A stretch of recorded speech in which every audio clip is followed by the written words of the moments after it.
इस जो है दुष्ट का स्वरूप, दुष्ट कहीं भी रहेगा वह जो है दुष्टता करना, नुकसान करने का स्वरूप है।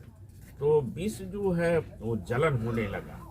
जब जलन होने लगा तो उस जलन को समाप्त करने के लिए एक तरफ शीतलता का रूप जो था भांग, और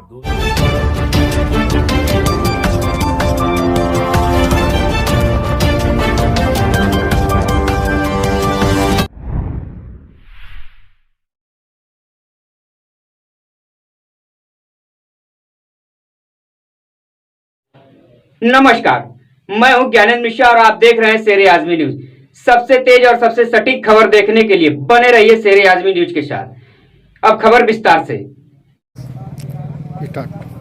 दोस्तों नमस्कार, मैं इस वक्त मौजूद हूं उत्तर प्रदेश के प्रयागराज में और मैं आपको बता दूं कि यहां पर जो है माघ मेला का आरंभ हो चुका है और यह माघ मेला 1 महीने के लिए लगता है।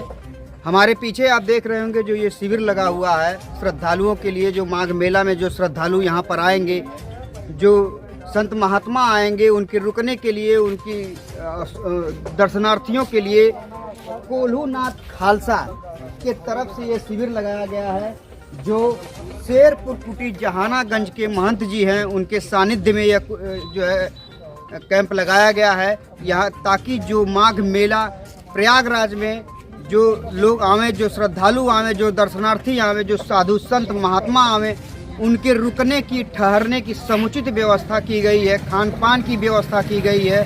संतों को रुकने के लिए यहाँ पर विशेष तरह से जो है सुविधाएं भी शेरपुर कुटी के महंत जी के द्वारा इस शिविर में लगाया गया है।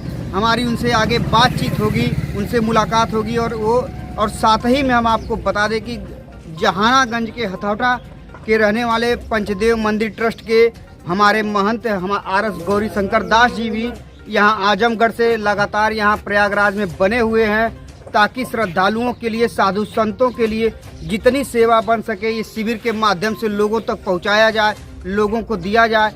यह आगे हम बात करेंगे या जो शेरपुर कुटी के महंत जी हैं उनसे, और जो हथौटा के पंचदेव मंदिर के ट्रस्ट के पुजारी महंत हैं आरएस गौरी शंकर दास जी, उनसे भी बातचीत करेंगे और उनसे भी जानेंगे कि क्या इस शिविर के माध्यम से प्रयागराज के इस पावन धरती पर जो ये शिविर लगाया गया है, वो शिविर में दर्शनार्थियों के लिए, श्रद्धालुओं के लिए, साधु संतों के लिए, आने वाले लोगों के लिए क्या सुविधाएं ये लोग दे रहे हैं। ये बहुत गौरव की बात है। आगे हमारी बातचीत होगी। आइए।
गुरुजी अपना जो है परिचय देते हुए थोड़ा सा बताएं। अपने राम जी का नाम श्री 1008 श्री राम कृष्णदास जी महाराज, जो कि शेरपुर कुटी आस्था, प्रेम और विश्वास का एक केंद्र है।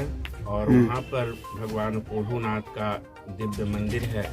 कोल्हूनाथ जो कोल्हू नामकरण पड़ा, यह नाम आज से 60 वर्ष पहले जिस समय अंग्रेजी शासन का प्रादुर्भाव नष्ट हो रहा था, उस समय भगवान कोल्हूनाथ का खाकी बाबा तुलसीदास जी महाराज, जो कि पूरी जंगल एरिया थी, वहाँ उस जंगल में एक छोटे से टीले पर जो बकेल के उससे कूट करके लकड़ी ले जाया करते थे गांव के लोग भोजनोपरांत भोजन बनाने के लिए, उस टीले को उन सभी लोगों ने कहा, प्रिय महात्मा जी ने कहा कि यह भगवान शिव का साक्षात स्वरूप है और इनके ऊपर जो है बकेल कूटना आपको आस्था, प्रेम के विश्वास को गहरा आघात और चोट करना है।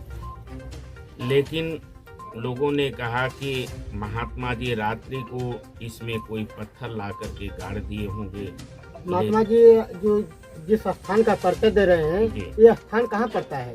यह स्थान जहानागंज में आजमगढ़ के कुटी में जहानागंज एक जो नगर पालिका है, उससे मात्र 15 किलोमीटर जो है भुजही के पास शेरपुर कुटी जो ग्राम सभा है, वहीं पर ये स्थान है। और वह स्थान जो है उस पूरे आजमगढ़ के एरिया में वैष्णव संप्रदाय का एक महत्वपूर्ण अंग है।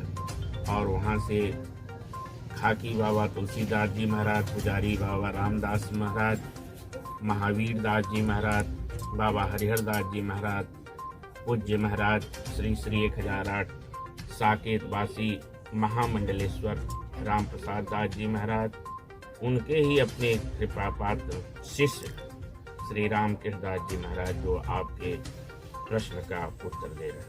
आगे आपको यहाँ प्रयागराज में एक बहुत बड़ा कैंप लग रहा है। यहाँ पर जो भक्तों के लिए शिविर का आयोजन किया जाए, क्या किस तरीके का जो तैयारी चल रही है और क्या प्रयागराज यहाँ दर्शनार्थियों के लिए जो है? प्रयागराज एक आस्था का केंद्र है और यहाँ पर त्रिवेणी संगम, जो त्रिवेणी है, एक तरफ गंगा, दूसरे तरफ जमुना जी, बीच के जो सफेद रंग का प्रादुर्भाव हुआ है, यह सरस्वती रूपी गंगा प्रवाहित होती हैं।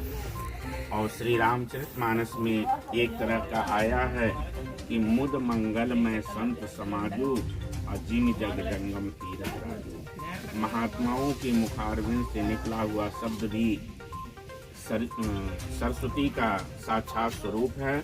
लेकिन एक भक्त जो है जमुना जी के किनारे बैठा हुआ था और दूसरा प्रयागराज गंगा जी के किनारे बैठा था।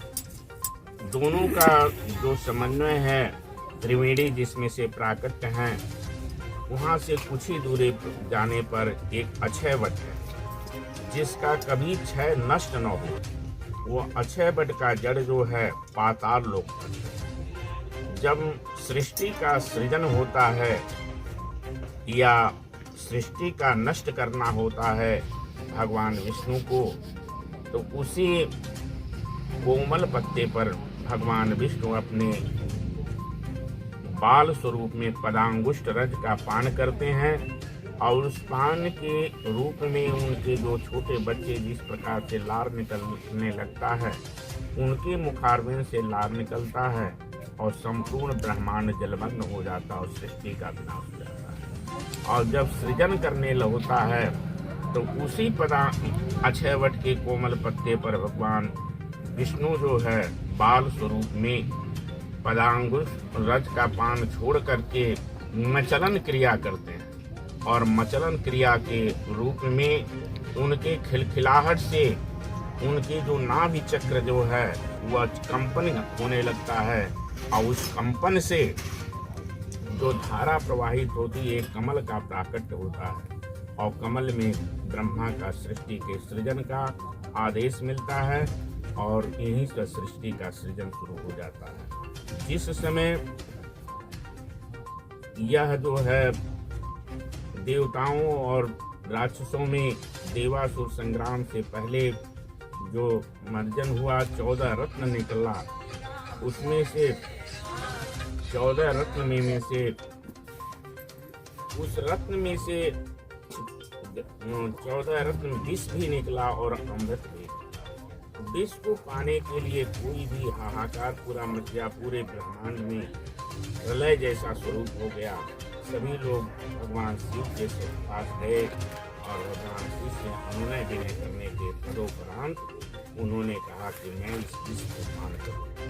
लेकिन जिस समय विष को पान करने जा रहे थे, उसी समय उनके हृदयांगम से शब्द निकला कि आपके जो मेरुबंध के मेरुदंड है, वहाँ पर भगवान शिव का स्वरूप प्रकट रहता है, जो कहा गया आत्मा।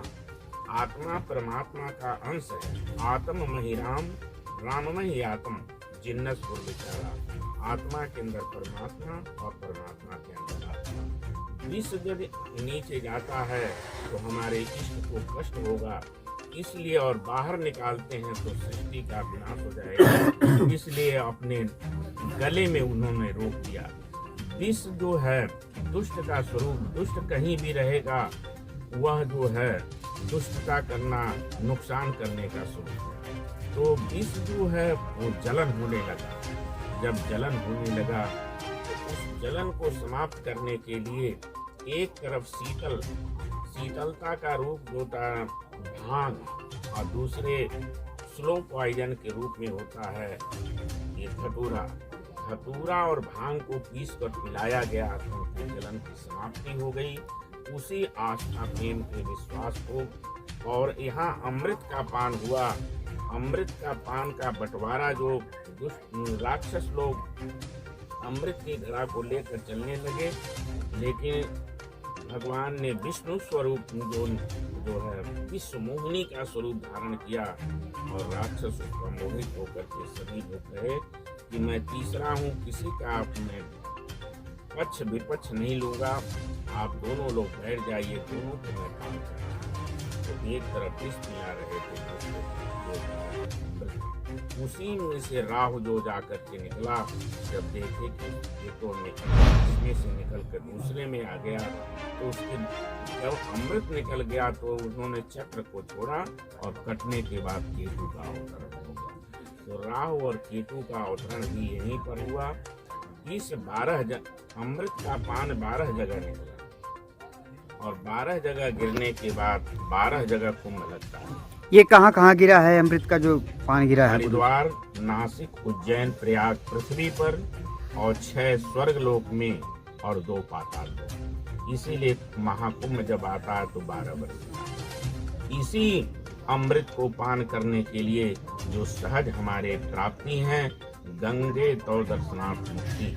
श्री रामचरितमानस में भी उल्लेख आया है कि माघ मकर गत रवि जब होई, तीरथ पति आवे सब कोई। देव दनुज किन्नर नर श्रेणी, असादर मजहि सकल त्रिवेणी। पूज्य माधव पद जल जाता, परसी अखै बटहर से गाता। भरत द्वाज आश्रम यति पावन, परम राम मुनिवर मन भावन। कहाँ होई मुनि ऋषय समाजा, अजाहि जन तीरथ राजा। यही प्रकार भरि माघ नहाई, मुनि सब निज निज आश्रम जाहि। प्रति संबत अति होई आनंदा, अमकर माज गवनहि मुनि वृंदा। तो इस प्रकार से पूर्णिमा से पूर्णिमा के बीच में सभी महात्मा स्नान ध्यान पूजन करते हैं। इस समय आप धूना के बीच में बैठे हैं, महात्माओं का धूना बराबर चलता रहता है, और जहां से जल करके राख खाक हो जाए, इसीलिए इसका नामकरण भी खाक चौक के नाम से हुआ। यही प्रयागराज की